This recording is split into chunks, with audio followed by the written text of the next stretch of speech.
Welcome class. Today's topic is addressing modes of 8051 microcontroller. In this lecture, we will discuss about the modes present in microcontroller 8051. First of all, what is addressing mode? तो किसी भी instructions में दो चीज़ें होती हैं, एक होता है ऑप कोड और एक होता है ऑपरेंड. तो इंस्ट्रक्शन में ऑपरेंड को स्पेसिफाई करने के कई सारे तरीके होते हैं और इसी को बोलते हैं हम addressing mode. The way the operand is specified in the instructions is known as addressing mode. एक हमने सिंपल इंस्ट्रक्शन लिखी जिसमें हमने निमोनिक्स यूज़ किया MOV. इसके बाद हम डेस्टिनेशन लिखते हैं एंड कॉमा लगा के सोर्स लिखते हैं. तो इसमें जो निमोनिक्स वाला पोर्शन होता है that is called the op code and destination and source is called the operand. So we can say that the way in which source address and destination address are specified in the mnemonics are known as addressing mode. What is opcode? Opcode instruction का वो part होता है जो बताता है कि processor को क्या करना है.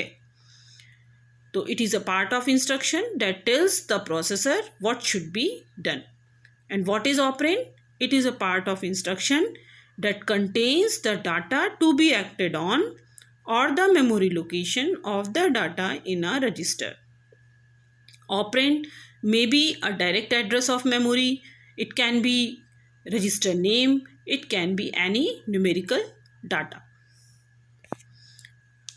Commonly used addressing modes of 8051 microcontroller are as follows: immediate addressing mode, register addressing mode, direct addressing mode, indirect addressing mode, indexed addressing mode, relative addressing mode, absolute addressing mode and long addressing mode. तो ये सारे modes हम discuss करेंगे यहाँ पर. तो first of all immediate addressing mode. Immediate means तुरंत, मतलब डेटा जो है वो इटसेल्फ में प्रोवाइडेड रहता है.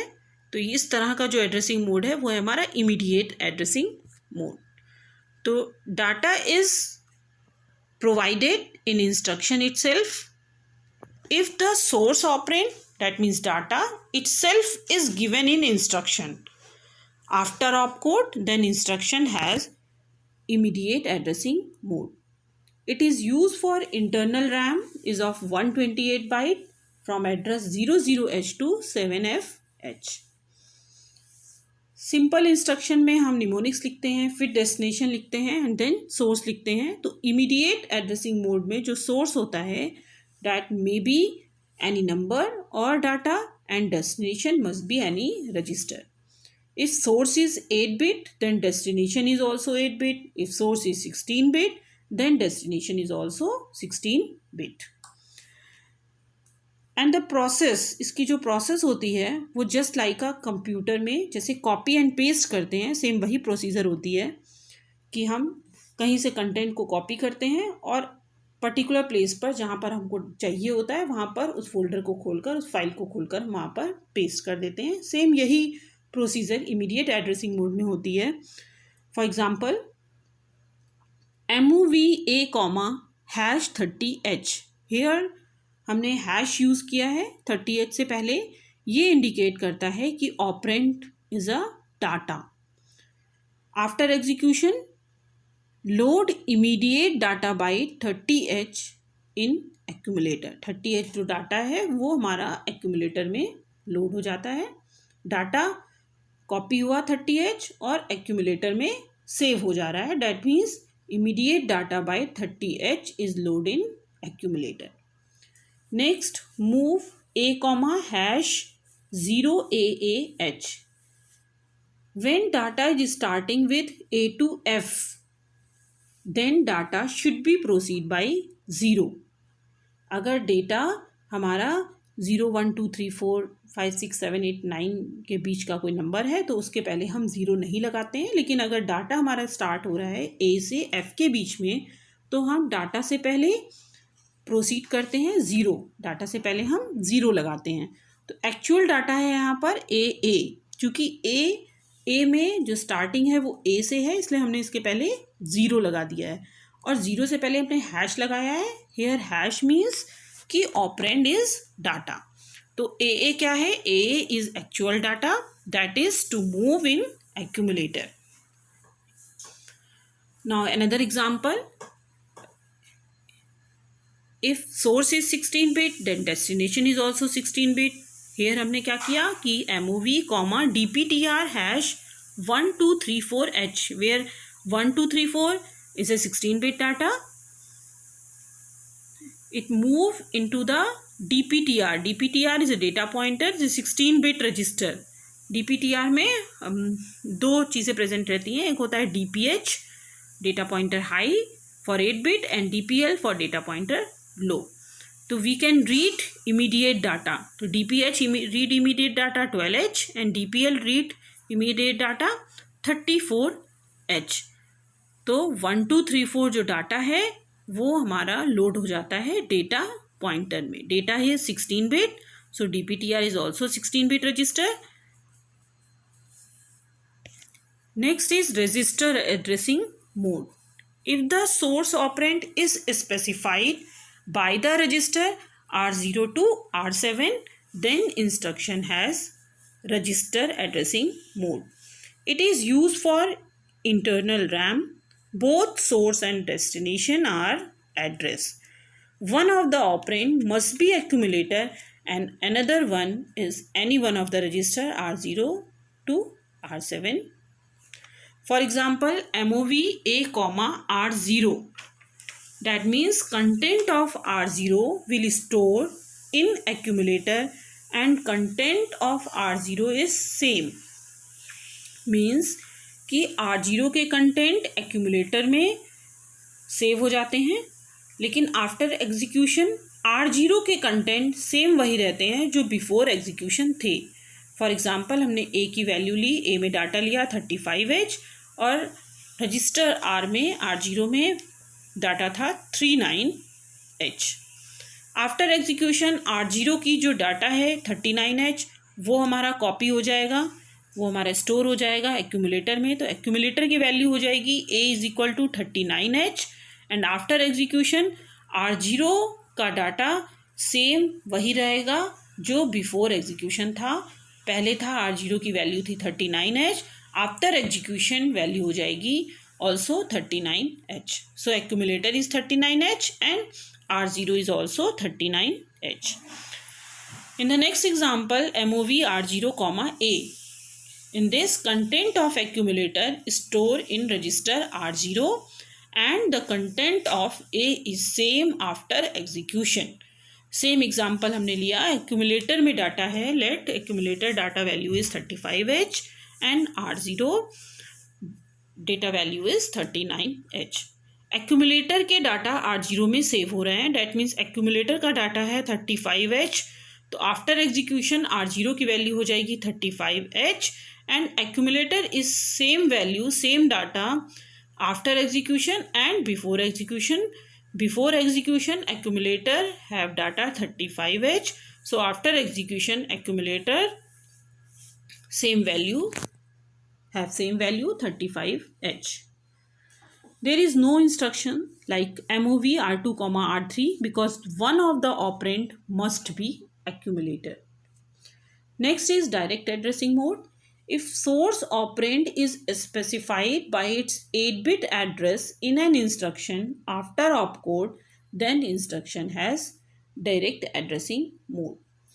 It is used for instruction RAM, includes general purpose register, RAM, special function register, SFRs, input output ports, control registers. Destination and source both use as address location. For example, MOV A, 33H. If hash is not shown before 33H, then this hexadecimal number would be taken as address. अगर 30H से पहले hash लगा है तो ये data है, but अगर hash नहीं लगा है तो हेक्साडेसिमल नंबर जो है वो एड्रेस को शो कर रहा है. तो 33H is address of port 0. So move content of port 0 at memory location 33H to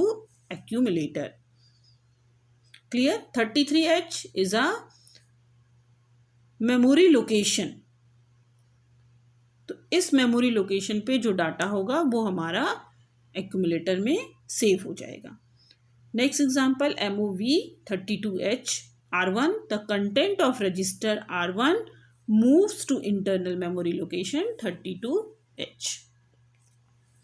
Next is indirect addressing mode. If the address of the operand data is specified indirectly by a register R0, R1 या DPTR, then instructions have indirect addressing mode.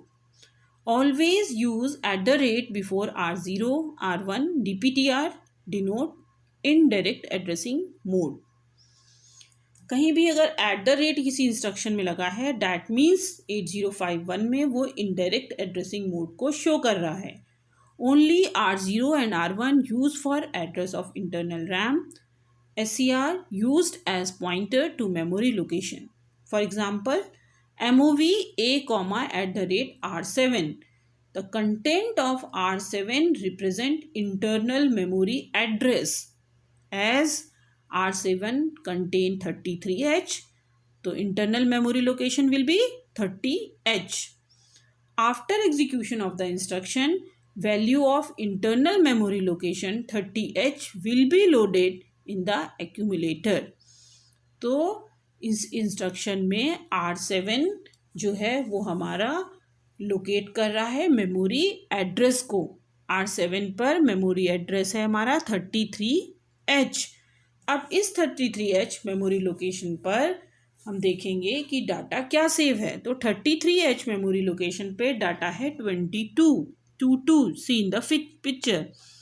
This 22H data जो हमारा hexadecimal data है वो हमारा load हो जाएगा accumulator में.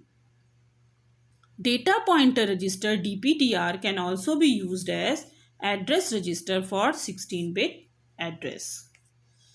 Next is indexed addressing mode.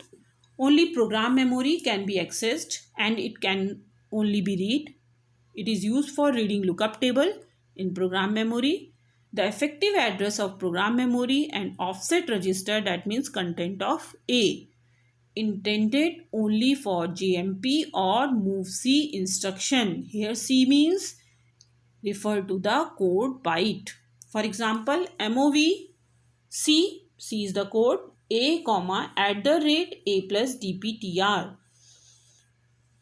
A plus DPTR क्या है हमारा @ लगा है. डेट मीन्स ये एड्रेस को स्पेसिफाई कर रहा है. तो हमने की नेक्स्ट इंस्ट्रक्शन लिया MOV A, let MOV A, #10H. 10H से पहले हैश लगाया. That means it is data. And move DPTR #2500H. That means hash means it is also 2500 is a data. A plus DPTR is the 10 plus 2500 is equal to 2510H. Address of ROM memory and suppose data is 20H. तो 2510H जो मिला वो point locate कर रहा है हमारा address को. तो हम इस एड्रेस पर 2510 एड्रेस पर जाकर देखेंगे कि हमारा कौन सा डाटा इस एड्रेस पे सेव है. तो पिक्चर में देखिए 2510 मेमोरी लोकेशन पर डाटा सेव है 20H.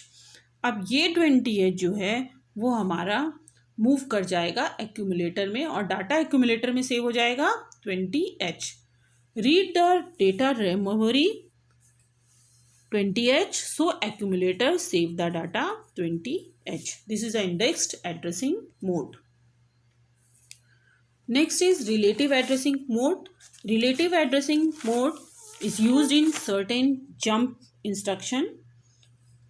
The relative addresser is an 8-bit signed number. 8-bit signed number means -128 plus 127, which is added to the PC, that means program counter, to determine the address of the next instruction. Before addition, the program counter is incremented. Therefore, new address relative to the next instruction is determined before a jump as the new address instruction. For example, SJMP. Next is absolute addressing mode of 8051. used only for AJMP and ACALL instruction. In this addressing mode, the destination address will be within 2K. 2K means 2 की power K memory. Example, ACALL ADDR11. And next addressing mode is long addressing mode. It is used only with LJMP and LCALL instruction. Include full 16-bit destination address. In this addressing mode, full 64K code space is available. This instruction is very long and position dependent. For example, LJMP, 9500H. If jump to memory location 9500H, we use instruction LJMP 9500H. This is all about addressing mode of 8051 microcontroller. Thank you.